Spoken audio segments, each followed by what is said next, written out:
बच्चों, आज के इस वीडियो में सभी का स्वागत करती हूँ। और आज हम लोग पिछले वीडियो में शुरू किए गए पाठ त्रिवर्ण ध्वजा के शेष प्रश्नों को पूरा करेंगे, और जिसमें हम लोगों ने शुद्ध कथनस्य समक्षम आम और न का कर लिया था, और उसके बाद फिर विभक्ति और वचन लिखना था शब्दों पदों का देखकर, और एक पदेन उत्तरत पूरा हो गया था।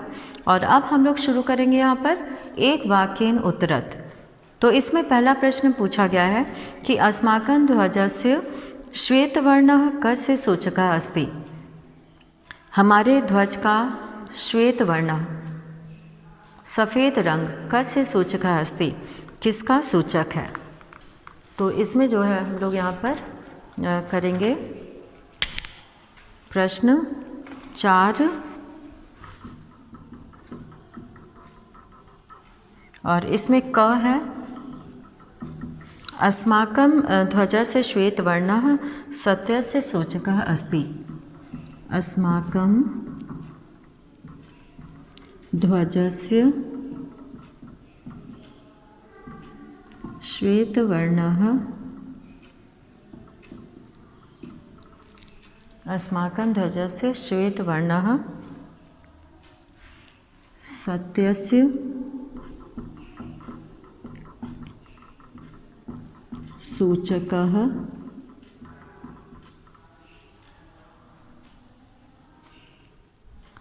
अस्ति।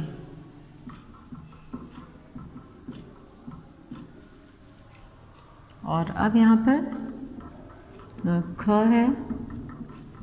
ख में पूछा गया है कि यहाँ पर ख वाला प्रश्न है। ख में पूछा गया है अशोक स्तंभः कुत्र अस्ति। अशोक स्तंभ कहाँ है। तो यहाँ पे अशोक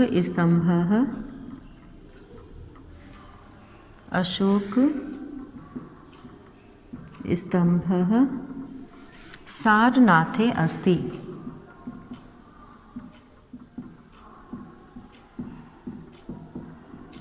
सारनाथे अस्ति।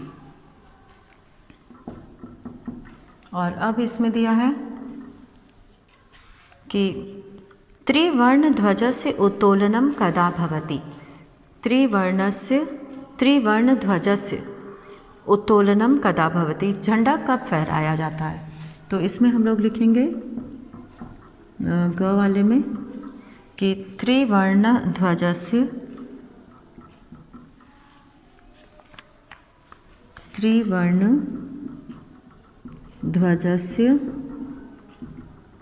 उत्तोलनं त्रिवर्णस्य ध्वजस्य उत्तोलनं स्वतंत्रता दिवसे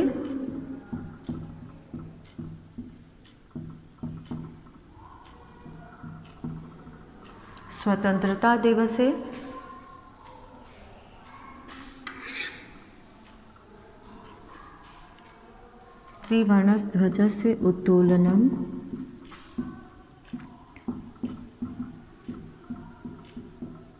स्वतंत्रता दिवसे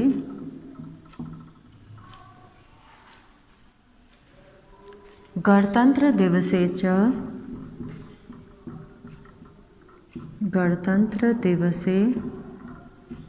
च भवति। स्वतंत्रता दिवसे गणतंत्र दिवसे च भवति। अब घ है अशोक चक्रे कति अराः सन्ति। अशोक चक्र में कितनी तीलियां हैं। तो अशोक चक्रे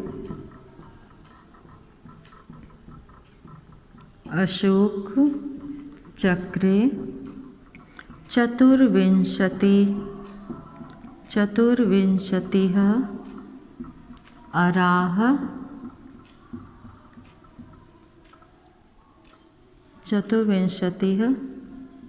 अराः सन्ति। और अब है यहाँ पर पांचवा प्रश्न। पांचवें प्रश्न में हम लोग देखते हैं कि क्या पूछा गया है।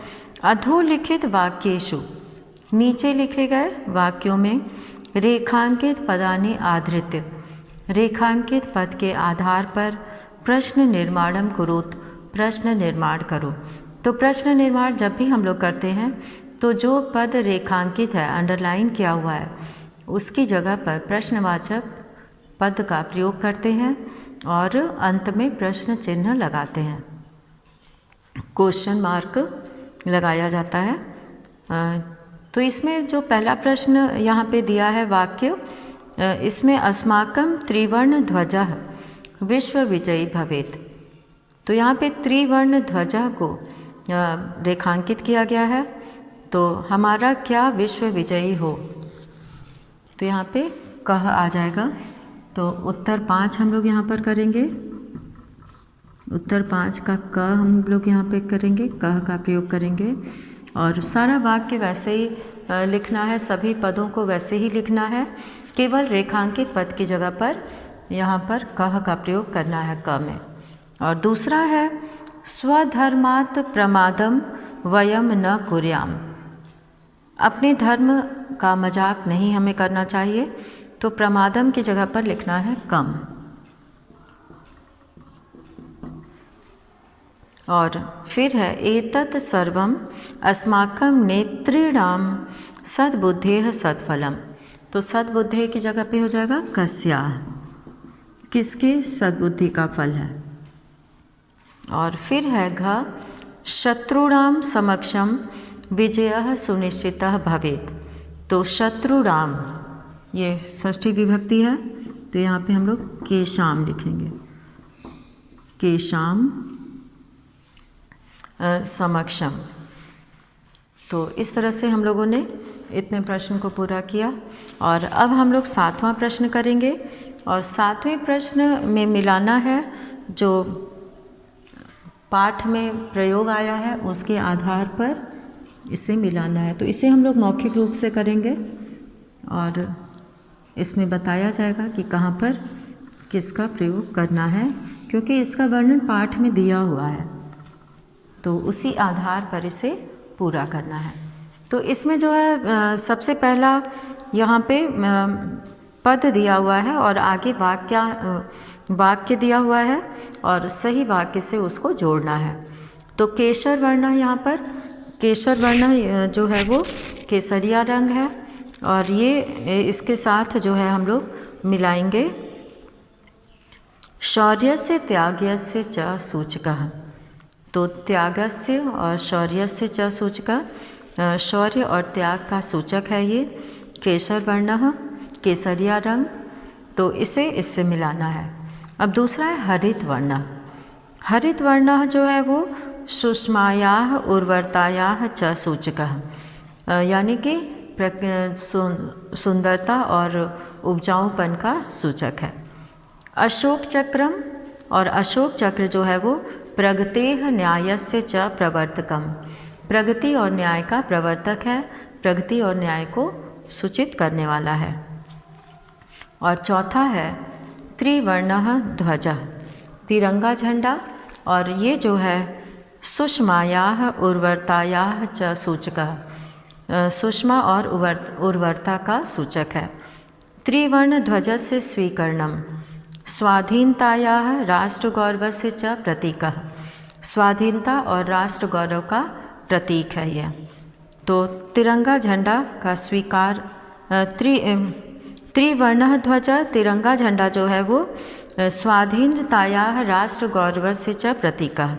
और पांचवा जो दिया है यहाँ पर त्रिवर्ण ध्वजस्य स्वीकरणम, तो ये इसको हमें मिलाना है 22 जुलाई 1947 तमे वर्षे जातम, यानी कि जातम मतलब हुआ 22 जुलाई 1947 को।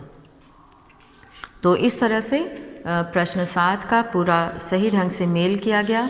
और अब हम लोग अगला पाठ पढ़ेंगे अहम अपि विद्यालयम गमिष्यामि।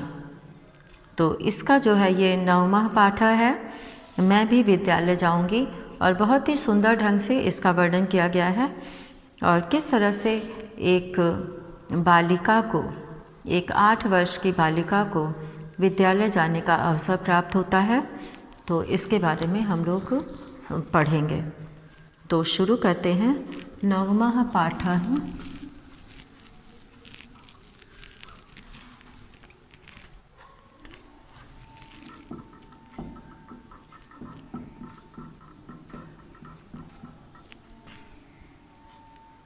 नवमः पाठः अहमपि विद्यालयं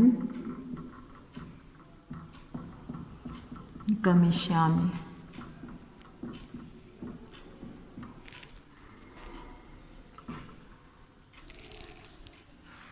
तो यहाँ पर ये मैं भी, अहम अपि, इसमें दो पद है, अहम और अपि, और विद्यालयम गमिष्यामि, विद्यालय जाऊंगी। तो यहाँ पर ये भी एक संवाद के रूप में लिखा गया पाठ है, और संवाद के रूप में इसमें मालिनी, गिरिजा, दर्शना, इन सब का जो है संवाद है, बातचीत है, और किस तरह से एक दूसरे के माध्यम से ये लोग जानकारी प्राप्त करते हैं और जो है उसे विद्यालय जाने का अवसर प्राप्त होता है। तो मालिनी एक महिला है और वह कहती है अपनी प्रतिवेशिनीम प्रति, प्रतिवेशिनीम प्रति यानी कि अपनी पड़ोसन से, गिरिजे, हे गिरिजा, और उसका नाम है गिरिजा, हे गिरिजा, मम पुत्रः मातुल गृहं प्रति प्रस्थितः, मेरा पुत्र मामा के घर जा रहा है। काचिद अन्याम कामपि, कोई काम वाली, कोई दूसरी महिला, काचिद अन्याम कामपि, कोई दूसरी महिला, कार्यार्थम, काम के लिए, जानासी, जानती हो, तरहि प्रेषय, तो भेजो। गिरिजा कहती कि आम सखी, हाँ सखी, अद्य प्रातः एव, आज प्रातः ही, मम सहायिका, मेरी सहायिका अर्थात मेरी सेविका जो मेरे घर काम करती है।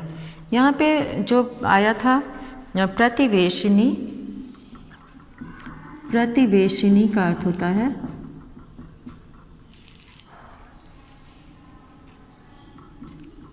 पड़ोसन, पड़ोस में रहने वाले, पड़ोसन, पड़ोस में रहने वाली महिला, और प्रेषय का अर्थ होता है भिजवा दो, प्रेषय, भिजवा दो। तो यहाँ पर प्रेषय का अर्थ है भिजवा दो। अब वो जो है कहती है कि यदि कोई दूसरी महिला काम के लिए हो तो उसे प्रेषय मतलब भेज दो। गिरजा कहते हैं कि आम सखी, हाँ सखी, अद्य प्रातः एव मम सहायिका, आज सुबह ही मेरी सहायिका, मेरी सेविका, स्वसुतायाः, अपनी पुत्री के लिए, कृते यानी के लिए, कर्मार्थम, काम के लिए, पृच्छति स्म, पूछ रही थी। यहाँ पे पृच्छति स्म आया है, पृच्छति स्म का अर्थ है पूछ रही थी।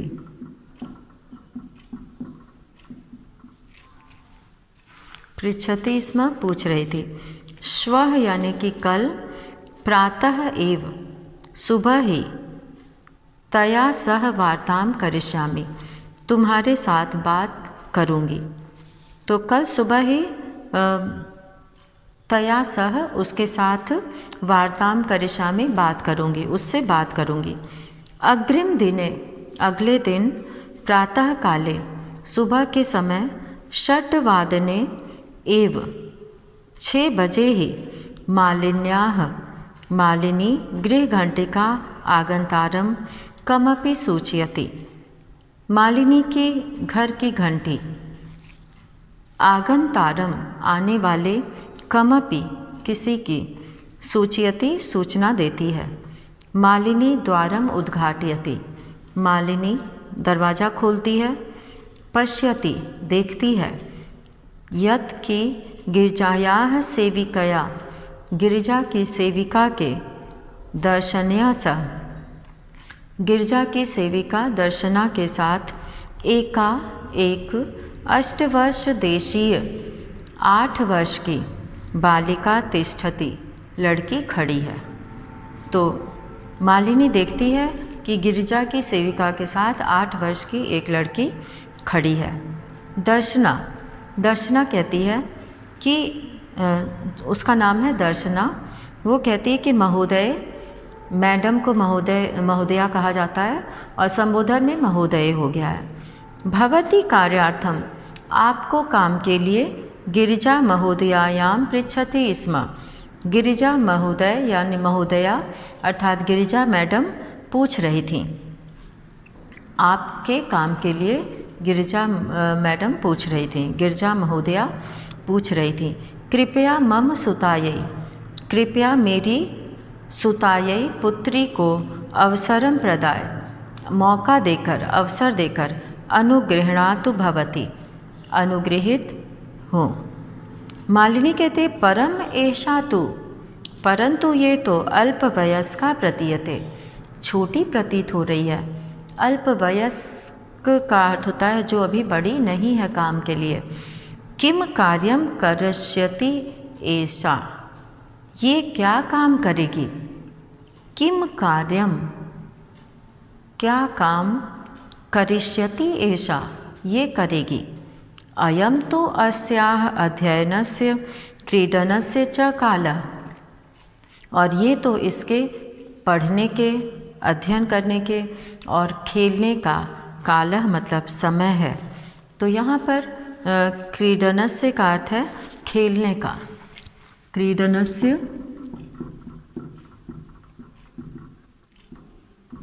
खेलने का।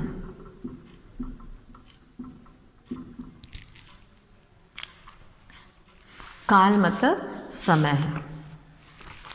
अब जो है दर्शना कहती है कि एषा एकस्य गृहस्य संपूर्णं कार्यं करोति स्म, ये एक घर का पूरा कार्य करती थी। सह परिवारः, वह परिवार अधुना अब विदेशम प्रति प्रस्थितः, विदेश के लिए चला गया है, विदेश चला गया है। विदेशम प्रति प्रस्थितः, विदेश चला गया है। तो यहाँ पे वो दर्शना बताती है कि ये देखने में छोटी है लेकिन ये एक घर का पूरा काम करती थी। और सह परिवारः अधुना विदेशम प्रति प्रस्थितः, यानी कि विदेश चला गया है। तो यहाँ पर गृह घंटिका कहते हैं घंटी को, बेल को, कॉल बेल को।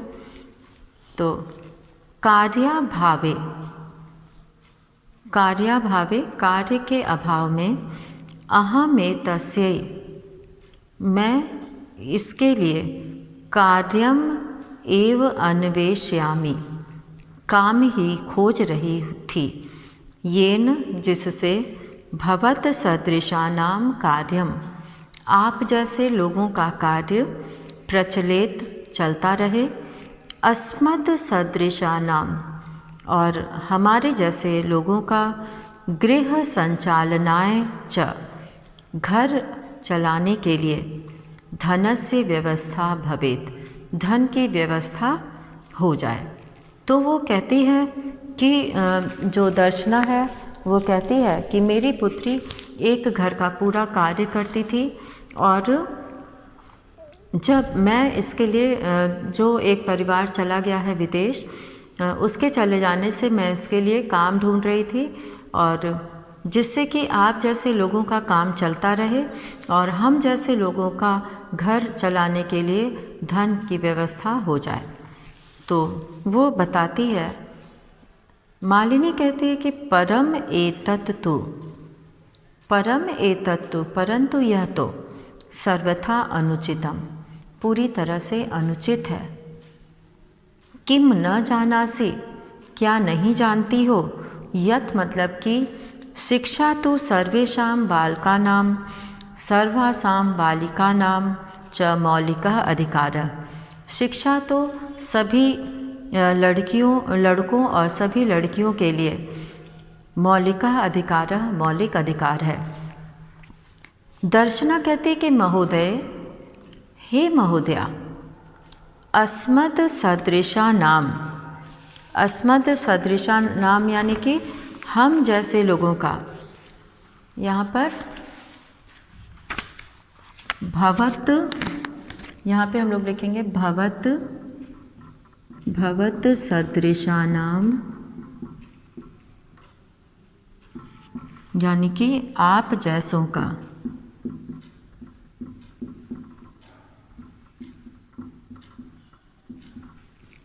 और अस्मत् सदृशानाम, अस्मत्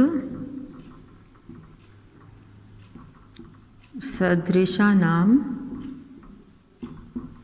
हम जैसों का।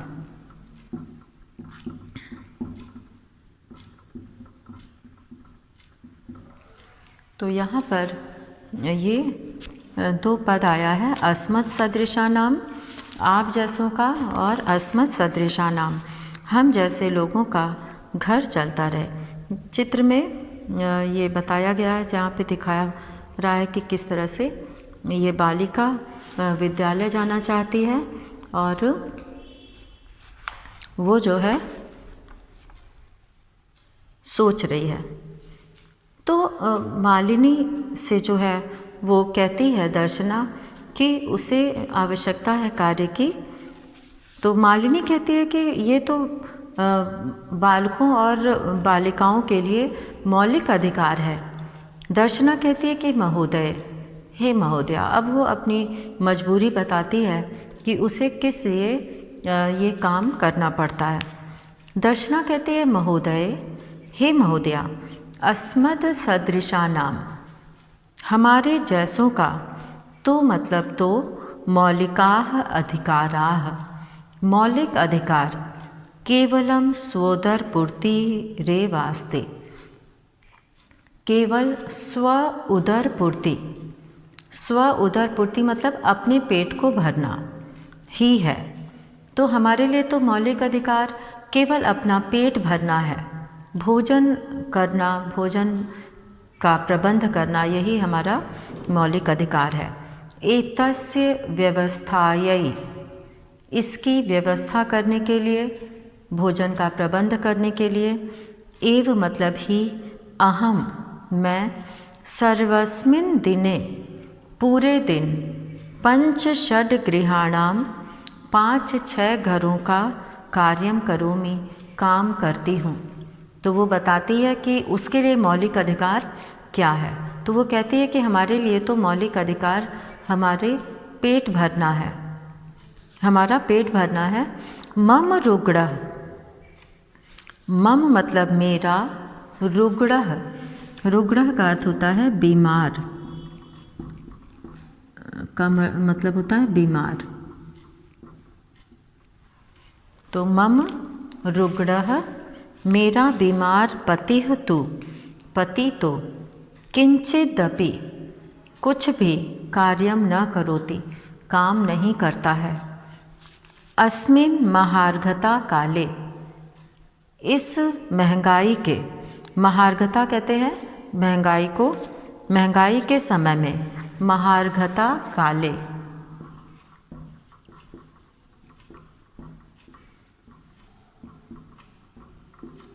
महंगाई के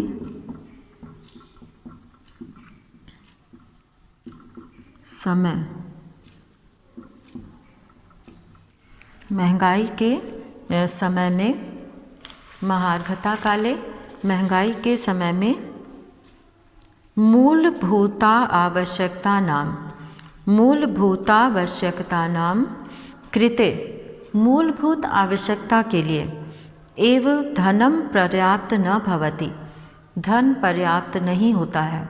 अर्थात जो पैसा मिलता है उससे हमारा गुजारा ठीक से नहीं हो पाता है। तर्हि कथम, तो कैसे, विद्यालय शुल्कम, विद्यालय का शुल्क, और गणवेशम पुस्तकान्यादिनी, और गणवेशम यानी कि जो है उसका यूनिफॉर्म, और पुस्तक आदि की जो है क्रेतुम, खरीदने के लिए, पुस्तक आदि खरीदने के लिए, कथम मतलब कैसे, जो है धनम आनेष्यामि, धन लाऊंगी, कहाँ से धन लाऊंगी, कथम मतलब कैसे उसकी फीस उस आदि के लिए पैसा लाऊंगी। तो इस तरह से वो कहती है कि अस्मिन् महार्घता काले, इस महंगाई के समय में मूलभूत आवश्यकताओं के लिए एव मतलब ही धनम पर्याप्तम न भवति, धन पर्याप्त नहीं होता है। अर्थात उतने धन से तो हमारी जो है ज़रूरी चीज़ें भी नहीं आ पाती हैं। तरहि कथम, तो कैसे, विद्यालय शुल्कम, विद्यालय की फीस, गणवेशम, यूनिफॉर्म, पुस्तकानि आदिनी क्रेतुम धनम आनेष्यामि, पुस्तक आदि के लिए धन लाऊंगी। मालिनी कहती है कि अहो, अरे अज्ञानम भवत्याह, अज्ञानी हो, किम न जानासी, क्या नहीं जानती हो, यत मतलब कि नवोत्तर 2000, नवोत्तर मतलब 2009 में, 2000 2000, नवोत्तर मतलब 9, 2000 से अधिक, नव उत्तर का अर्थ होता है 9 अधिक, 2000 2000 से, तो 2009 तमे वर्षे सन 2009 में सर्वकारेण, सरकार ने, सर्वेषां बालकानां, सभी बालकों के लिए, लड़कों के लिए, सर्वासां बालानां, और सभी लड़कियों के लिए, शिक्षायाः मौलिकाधिकारस्य, शिक्षा के मौलिक अधिकार की घोषणा किया।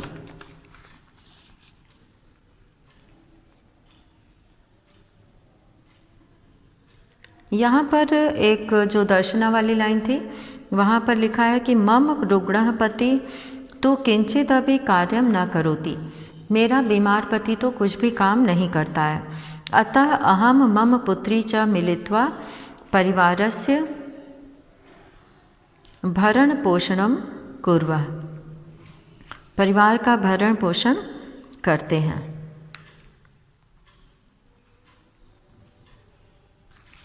तो अब यहाँ पर मालिनी वाली लाइन हम लोग पढ़ रहे हैं।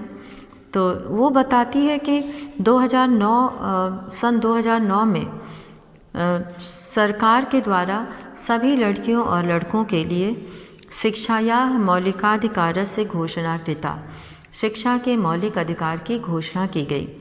यदनुसारम, जिसके अनुसार 6 वर्षेभ्यः 6 वर्ष तक के, आरभ्य मतलब लेकर, 14 वर्ष पर्यंतम 14 वर्ष तक के, सर्वे बालाः, सभी बच्चों को, समीपस्थम, समीप में स्थित, सर्वकारीयम विद्यालयम प्राप्य, सरकारी विद्यालय में प्राप्त, न केवल निःशुल्कम शिक्षामेव, न केवल निःशुल्क शिक्षा प्राप्स्यन्ति, प्राप्त करते हैं, अपितु निःशुल्कम, बिना फीस के, गणवेशम, यूनिफॉर्म, पुस्तकानि, किताबें, पुस्तक स्यूतम, किताबों का बैग, पादत्राणम, जूता, मध्याह्न भोजनम, और दोपहर का भोजन, छात्रवृत्तिम, और स्कॉलरशिप जिसको बोलते हैं, छात्रवृत्ति, इत्यादिकम सर्वमेव प्राप्स्यन्ति, इत्यादि सभी कुछ प्राप्त होता है। दर्शना कहती है अपि एवं आश्चर्येण मालिनी पश्यति, दर्शना आश्चर्य से, यानी कि वो बहुत आश्चर्य से मालिनी को देखती है। मालिनी कहते हैं कि आम वस्तुतः एवमेव, हाँ वास्तव में ऐसा ही है। दर्शना कहते हैं कृतार्थतां प्रकटयन्ति, वो उसका उपकार बहुत मानती है और वह उसके प्रति बहुत ही कृतज्ञ होती है। अनुगृहीता अस्मि महोदय, मैं बहुत ही अनुगृहित हूँ आपसे, एतद् बोधनाय, यह बताने के लिए, अहम अद्यैवास्याः, मैं आज ही प्रवेशम समीपस्थे विद्यालय कारयिष्यामि, इसका प्रवेश जो है समीप के विद्यालय में कराऊंगी, कारयिष्यामि, कराऊंगी। दर्शनायाः पुत्री उल्लासेन सह, दर्शना की पुत्री खुशी के साथ, अहम विद्यालयम गमिष्यामि, मैं विद्यालय जाऊंगी, अहम अपि पठिष्यामि, मैं पढ़ूँगी। इति उक्त्वा ऐसा कहकर करतल वादन सहितम ताली बजाकर नृत्यति नाचती है।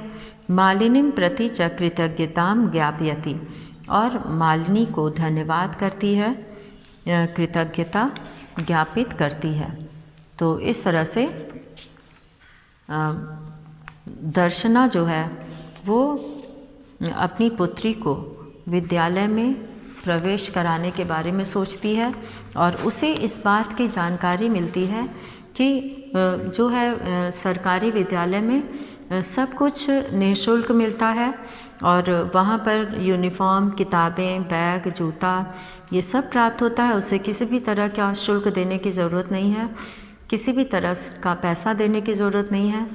तो इस तरह से उसकी पुत्री विद्यालय जाने का जो उसका सपना था उसकी पुत्री का वो पूरा होता है और वो बहुत खुश होती है और ताली बजाकर नाचती है और धन्यवाद करती है।